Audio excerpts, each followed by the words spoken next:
Salam Bapak Ibu yang dikasihi oleh Tuhan, selamat pagi. Puji syukur kepada Tuhan, kita bertemu kembali di dalam renungan harian GP Kris Pangkal Pinang. Mari kita siapkan hati kita, mari kita berdoa. Bapa kami yang di surga, terima kasih untuk penyertaan Tuhan, anugerah Tuhan dalam hidup kami. Sehingga kami ada sebagaimana kami ada hari ini oleh kemurahan-Mu di dalam hidup kami.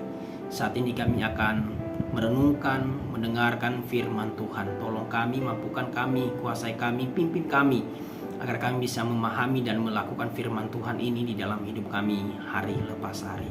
Terima kasih, dalam nama Tuhan Yesus kami sudah siap mendengar firman Tuhan. Amin. Firman Tuhan hari ini terambil dari 1 Korintus pasalnya yang pertama ayatnya ke-10 sampai ayatnya ke-17. Bunyinya demikian.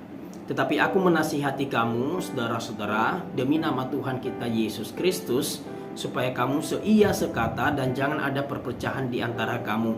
Tetapi sebaliknya supaya kamu erat bersatu dan sehati sepikir.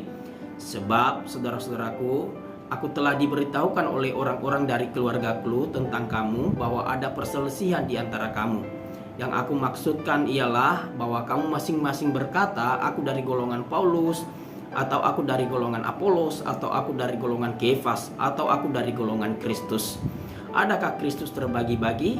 Adakah Paulus disalibkan karena kamu? Atau adakah kamu dibaptis di dalam nama Paulus? Aku mengucap syukur bahwa tidak ada seorang pun juga di antara kamu yang aku baptis selain Krispus dan Gaius. Sehingga tidak ada orang yang dapat mengatakan bahwa kamu dibaptis dalam namaku. Juga keluarga Stefanus aku yang membaptisnya, kecuali mereka aku tidak tahu. Entahlah ada lagi orang yang aku baptis. Sebab Kristus mengutus aku bukan untuk membaptis, tetapi untuk memberitakan Injil. Dan itu pun bukan dengan hikmat perkataan, supaya salib Kristus jangan menjadi sia-sia. Saudaraku yang dikasihi oleh Tuhan, perpecahan dalam jemaat tidak hanya terjadi di masa kini, sudah terjadi lebih dahulu di jemaat Korintus. Perbedaan pendapat dalam jemaat hingga mengakibatkan perpecahan. Seperti yang terjadi di jemaat Korintus ini, pokok utama yang dibahas dalam teks kita adalah perselisihan yang akhirnya membuat perpecahan. Paulus menasihati dan menegur jemaat Korintus mengenai berita yang didapatkannya dari keluarga Klu, bahwa jemaat di Korintus telah ada dalam perselisihan satu sama lain. Perselisihan yang melibatkan nama pemimpin diungkapkan dalam kalimat aku dari golongan Petrus, aku dari golongan Apolos, Kefas, dan lain-lain. Mereka melibatkan nama para pemimpin, padahal para pemimpin-pemimpin itu tidak berhubungan sama sekali dengan perselisihan yang ada. Firman Tuhan berkata bahwa para pemimpin itu saling mendukung, bersatu untuk memberitakan Injil dan memelihara iman jemaat. Hal ini didukung oleh firman Tuhan yang berkata Paulus yang menanam, Apolos yang menyiram. Apolos adalah penerus Paulus. Sekalipun memang nama Kefas tidak disebutkan, tetapi kita percaya bahwa Injil Kristus mempersatukan mereka di dalam pelayanan yang Tuhan berikan. Di mata Paulus, siapapun yang terlibat dalam perpecahan ini pasti telah melakukan kesalahan sehingga perlu dinasihati. Walaupun perselisihan yang ada pada saat itu cukup serius dan ditujukan untuk menyerang Paulus, namun Paulus tetap menyebut mereka atau semua jemaat di Korintus sebagai saudara-saudara. Itu kita dapat lihat di ayatnya ke-10 dan ayatnya ke-11. Sapaan ini bukan sekedar kebiasaan atau formalitas dari Paulus. Melalui sapaan ini, Paulus ingin mengajarkan bahwa persaudaraan di dalam Kristus tidak akan dapat dibatalkan oleh apapun juga, termasuk oleh perbedaan pendapat yang ada di antara mereka. Nasihat yang diungkapkan atau diberikan oleh Paulus dilandaskan pada hal yang objektif, yaitu demi nama Tuhan Yesus. Itu di ayatnya ke-10. Ungkapan seperti ini merupakan salah satu cara yang dipakai oleh Paulus untuk memberikan penekanan pada apa yang dia katakan, misalkan kesatuan, kesehatian, dan lain sebagainya. Dan ungkapan ini menyiratkan bahwa apa yang akan dikatakannya didasarkan pada karya Kristus Yesus. Dalam 1 Korintus pasal 1 ayat 10, Paulus tidak mengarahkan jemaat pada jasa-jasanya selama memulai pelayanan di Korintus. Sebaliknya, dia justru membawa jemaat untuk berpola pikir kristosentris atau berpusat pada Kristus. Artinya Paulus juga membawa kita memahami firman Tuhan ini agar kita dalam berjemaat berpola pikir yang pusatnya pada Injil, yaitu Yesus Kristus. Nah, apa isi daripada nasihat Paulus? Yang pertama adalah supaya mereka atau jemaat di Korintus ini seia sekata. Ayat yang ke-10, tetapi aku menasihati kamu saudara-saudara demi nama Tuhan kita Yesus Kristus supaya kamu seia sekata.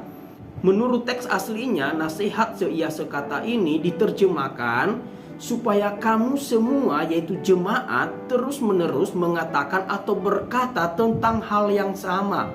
Atau terjemah lain berkata demikian, supaya kamu semua setuju atau sepakat satu dengan yang lainnya. Dan ini harus terus-menerus dilakukan, dan akhirnya hal ini menjadi gaya hidup orang percaya.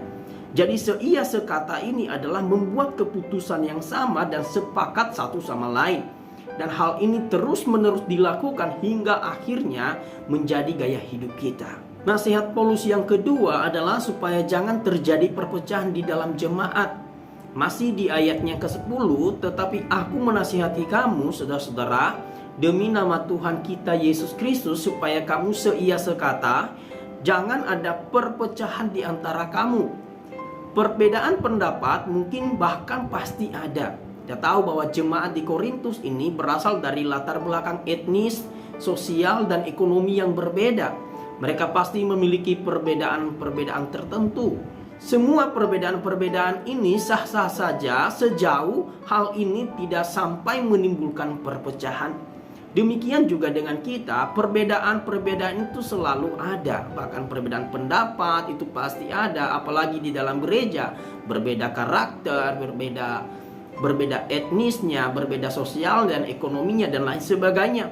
Atau kita memiliki perbedaan-perbedaan pendapat mengenai ide-ide dalam kepengurusan, itu boleh-boleh saja terjadi, asalkan jangan sampai menimbulkan perpecahan di dalamnya.